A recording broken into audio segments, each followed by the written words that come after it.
नमस्कार, प्रियांका's किचनमध्ये तुम्हा सर्वांचं अगदी मनापासून स्वागत।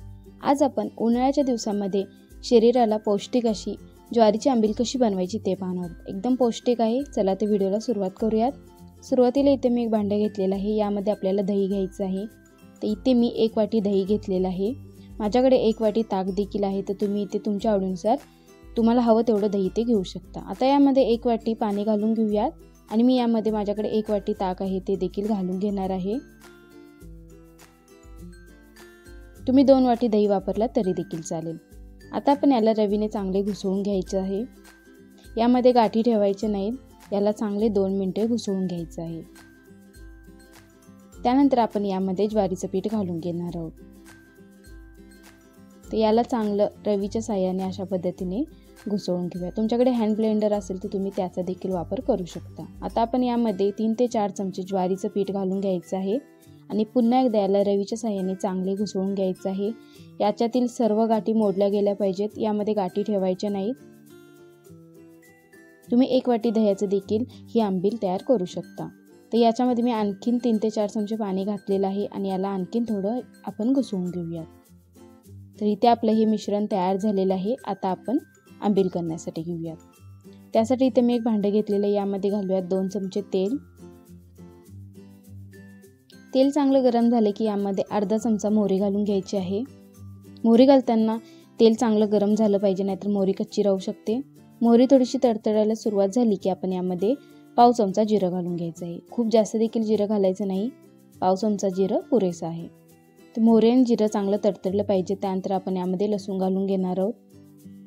इथे मी लसणाच्या 7 ते 8 पाकळ्या वापरल्या आहेत। लसूण घेताना आपल्याला चांगला ठेचून घ्यायचं आहे।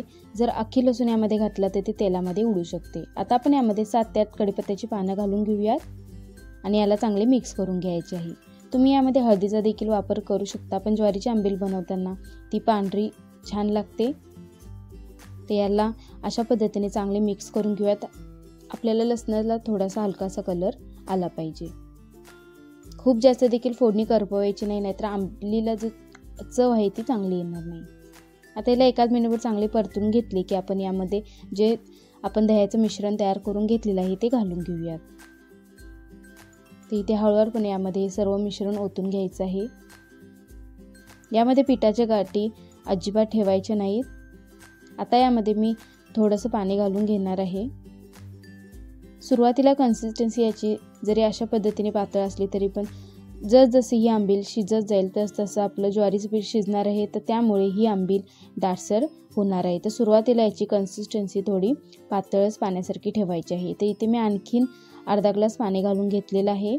तुम्ही ते पाहू शकता अशा पद्धतीची कन्सिस्टन्सी असली पाहिजे, कारण ही आंबील आपण 3 ते 4 मिनिटे गॅसवर शिजवून घेणार आहोत। तर त्यानंतर ती थोडी दाटसर होणार आहे। तर सुरुवातीलाच थोडी पातळ करून घ्यायची आहे।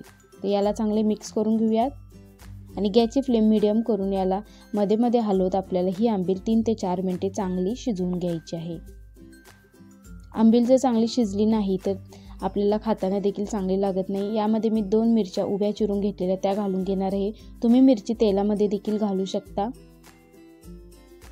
तुम्हाला कमी तिखट आवडत असेल तर इथे मिरचीचा वापर कमी करू शकता। तर याला अशा पद्धतीने पुन्हा एकदा हलवून घेऊया आणि त्यानंतर मीडियम गॅसवरती आपण ही आंबील चांगली 3 ते 4 मिनिटे शिजवून घेणार आहोत। मध्ये मध्ये याला अशा पद्धतीने तळापासून हलवत राहायचे आहे, नाहीतर तळाशी पीठ जाऊन बसते आणि तळाला ही आंबील करपू देखील शकते। तर याला मध्ये मध्ये सतत हलवत आपल्याला ही आंबील 3 ते 4 मिनिटे मीडियम गॅसवर चांगली शिजवून घ्यायची आहे।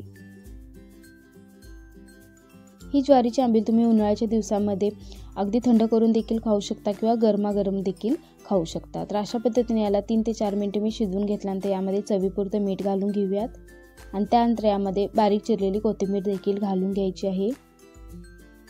मीठ आणि कोथिंबीर घालून याला चांगले मिक्स करून घेऊयात आणि पुन्हा आणखीन 2 मिनिटे याला सतत हलवत शिजवून घेऊयात। तुम्ही ते पाहू शकता एकदम मस्त अशी आंबील तयार होते, अजिबात फाटत देखील नाही। आणि तुम्ही ते पाहिले असेल तर सुरुवातीला आपली जी आंबलीची कन्सिस्टन्सी आहे ती एकदम पातळ होते, आता थोडी दाटसर झालेली आहे। जसं आपण आंबील शिजवून घेऊ तसं ज्वारीचं पीठ चांगलं शिजलं जातं आणि त्यानंतर याला एक दाटसरपणा येतो। तर अशा पद्धतीने आपण चांगले मिक्स करून घेतलेलं आहे। याला आणखीन 2 मिनिटे अशा पद्धतीने लो गॅसवर उकळी काढून घेतलेली आहे। ही आंबील खाण्यासाठी एकदम पौष्टिक असते। उन्हाळ्याच्या दिवसामध्ये तुम्ही अशाच पद्धतीने नाचणीच्या पिठाची देखील आंबील बनवून पहा, एकदम मस्त लागते आणि शरीरासाठी पौष्टिक देखील आहे। तुम्ही यासोबत भाकरी देखील खाऊन बघा, एकदम छान लागते। तर इथे आपली ही ज्वारीची आंबील एकदम मस्त अशी परफेक्ट तयार झालेली आहे। तुम्ही याची कन्सिस्टन्सी पाहू शकता, अशा पद्धतीची कन्सिस्टन्सी असली पाहिजे। आता इथे मी गॅसची फ्लेम बंद केलेली आहे। आता आपण सर्व करण्यासाठी घेऊयात। तर तुम्हाला आजची रेसिपी कशी वाटली ते कमेंटमध्ये नक्की सांगा आणि प्रियांकाज किचनला नवीन असेल तर सबस्क्राईब करून शेजारी बेल आयकॉनवर क्लिक करून ऑल प्रेस करा, म्हणजे तुम्हाला येणाऱ्या व्हिडिओचे नोटिफिकेशन सर्वात आधी मिळेल। तर तुम्ही ही आंबील नक्की ट्राय करून पहा आणि कशी वाटली ती कमेंटमध्ये नक्की सांगा। पुन्हा भेटू अशाच एका नवीन रेसिपीमध्ये, तोपर्यंत धन्यवाद।